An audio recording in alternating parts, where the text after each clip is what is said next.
Les marchés avec CMC Markets, trading de CFD sur action, Forex et indices.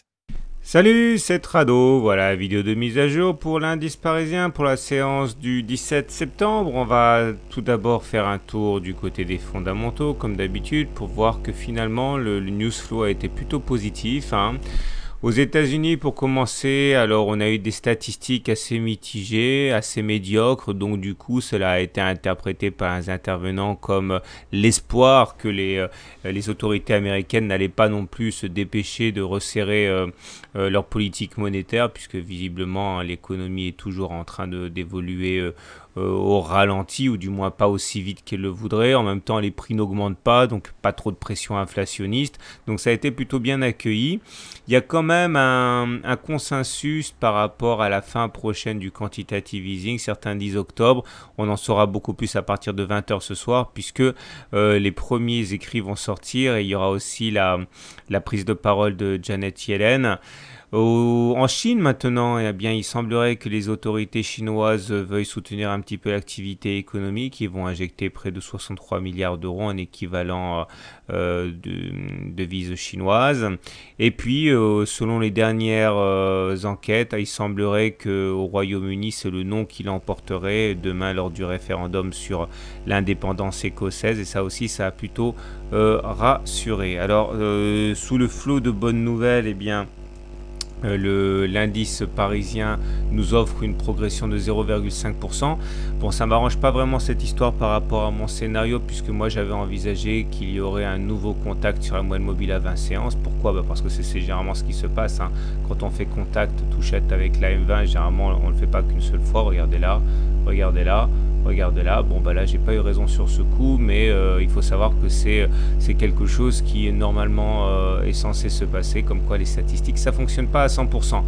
En tout cas on n'a pas non plus pris beaucoup d'amplitude, puisque bon déjà regardez la forme caractéristique de la bougie du jour, c'est un doji, ça veut dire que le corps il est quasiment inexistant et on a finalement bataillé toute la séance à la hausse ou à la baisse pour finir sur des niveaux équivalents à celui du niveau d'ouverture. Ça s'appelle un doji et ça veut dire incertitude.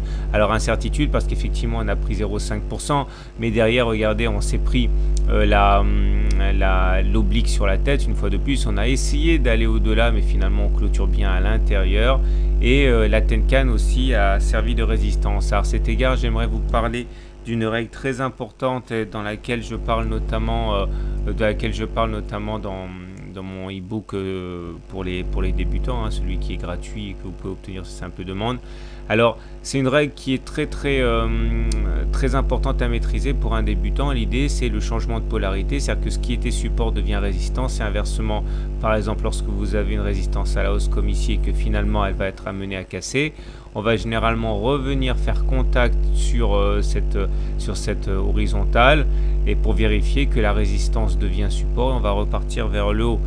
Ça fonctionne également dans le cas des obliques. Lorsque vous avez un support qui a été testé plusieurs fois et que finalement il va être cassé, généralement il va devenir résistant, c'est-à-dire que là où il a soutenu les cours, et bien finalement il va finir par empêcher les cours d'aller vers le haut. C'est le changement de polarité. Regardez, ça fonctionne comme ça ici. Vous aviez une oblique descendante sur le K qui a fait résistance. Une fois que ça lui a été cassé ici, pouf, c'est venu jouer un rôle de support, on est reparti vers l'avant. Et ça fonctionne pour tout. Regardez la moyenne mobile à 20 séances. La moyenne mobile à 20 séances, ça joue un rôle de support. Mais une fois qu'elle a été cassée ici, eh bien elle a bloqué les cours là et là, elle a joué un rôle de résistance. Si j'en parle, c'est parce que ce qui s'est passé sur les cours aujourd'hui relève en fait de la règle du changement de polarité. Notre Tenkan ici, notre première sentinelle du système Ishimoku a servi de support ici, ici. Une fois qu'elle a eu été cassée, c'était il y a 3 jours, et bien elle a changé de polarité. Maintenant elle a joué un rôle de résistance à la hausse. Et c'est plus cette Tenkan que l'oblique d'ailleurs qui est venu mettre un coup d'arrêt définitif à la hausse du jour. On est toujours possiblement à l'intérieur d'une fourchette d'Andrews bleue ici. Ça veut dire, je vous l'ai expliqué hier mais on en reparlera plus tard, que normalement tant que ça tient on peut tout à fait aller chercher la médiane. Bon, j'ai du mal à y croire à moins d'une vraie grosse mauvaise news, mais ça veut dire aussi que si on sort de la fourchette d'Andrews sans en avoir préalablement touché la médiane, ce qui à mon avis risque de se passer, mais c'est pas un pari pour l'instant, c'est juste un feeling, on aurait pour objectif d'aller chercher cette oblique là, ce qui est très appétissant. Alors au niveau des indicateurs techniques maintenant, pour terminer, bon, les volumes se redressent un petit peu. On dirait que certains parient sur une issue favorable du référendum écossais et sur un discours accommodant de Madame Yellen. On rentre en position. J'aime pas le MACD qui enchaîne une deuxième séance sous son signal. Attention, ça nous met dans une situation de vulnérabilité. Lorsque le momentum sera négatif, s'il devient négatif, il faudra vraiment faire gaffe. Le stochastique continue à évoluer sous son signal, c'est pas terrible. Maintenant, regardez ce que j'ai fait. J'ai tracé des obliques ascendantes sur le momentum qui n'ont pas été cassées et qui correspondent en fait à cette oblique descendante qu'il y a sur les cours. Si on a une cassure de l'oblique sur le momentum ou sur le RSI comme ça se profile actuellement, c'est une alerte haussière, mais ça suffit pas pour acheter.